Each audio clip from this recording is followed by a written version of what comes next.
তো ইদানিং আইনশৃঙ্খলা পরিস্থিতির অবনতি লক্ষ্য করা যাচ্ছে, বিভিন্ন স্থানে ছিনতাই, ধর্ষণের খবর শোনা যাচ্ছে। এসব ঘটনার প্রতিরোধের উপায় কি?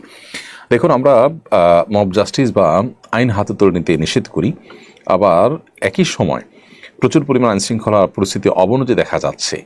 সাধারণ মানুষ ক্ষিপ্ত হয়ে এ ধরনের অপরাধে যারা জড়িত হচ্ছে তাদেরকে গণধোলাই দিচ্ছে, তাদেরকে পিটুনি দিচ্ছে, কোনো কোনো ক্ষেত্রে মানুষ মারা যাওয়ার ঘটনা ঘটছে।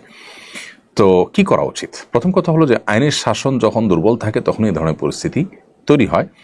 সাধারণ মানুষ, আমি বলছি না যে তারা লেজ গুটিয়ে বা হাত পা গুটিয়ে তারা বসে থাকবে বাসায়, বরং এ ধরনের পরিস্থিতিতে সাধারণ মানুষ স্বপ্নদিত হয়ে বিভিন্ন এলাকায় অপরাধীদেরকে শনাক্ত করা, তাদেরকে ধরা, এটার জন্য তারা উদ্যোগ নিতে পারেন। বিশেষ করে মসজিদ ভিত্তিক উদ্যোগ হতে পারে, যে মসজিদের এলাকাতে মুসল্লিরা নিজেরা ভাগ ভাগ হয়ে পাহারাদারি করলেন, দিনে রাতে কারা এ সমস্ত করছেন তাদেরকে ধরে আইনের আওতা নিয়ে আসা।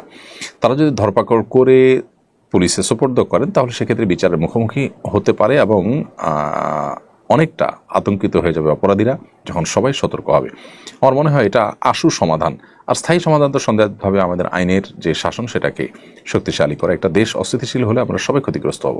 সেই জায়গা থেকে আমাদের সবারই উচিত দায়িত্বশীল আচরণ করা। আর যদি আইন হাতে তুলে নেওয়ার মতো ঘটনা ঘটে তাহলে যেটা হবে যে আজকেই কোনো একটা পত্রিকা দেখলাম যে কোনো দম্পতি তারা কোনো একটা রিসোর্ট বা এরকম কিছু কুয়াকাটার দিকে সম্ভবত, সেখান থেকে তারা বের হয়েছেন এবং তাদেরকে অবৈধ সম্পর্ককারী মনে করে গণপিটুনি দেওয়া হয়েছে। পরবর্তীতে জানা গেল তারা স্বামী স্ত্রী, তাদের কথাই তাদেরকে শুনতে দেওয়া হয়নি এবং তাদের কথা বিশ্বাস করা হয়নি। তো এইভাবেই সবাই যদি যার যার মতো করে বিচার করা শুরু করি আমরা, বা সবাই যদি আইন হাতে তুলে নিই, তাহলে সেক্ষেত্রে অনেক অনভিপ্রেত ঘটনা ঘটবে এবং বিশৃঙ্খল হবে।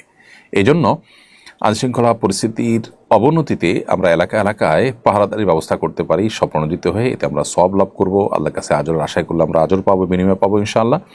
সেই সাথে এটার একটা আশু সমাধানের পথ হতে পারে।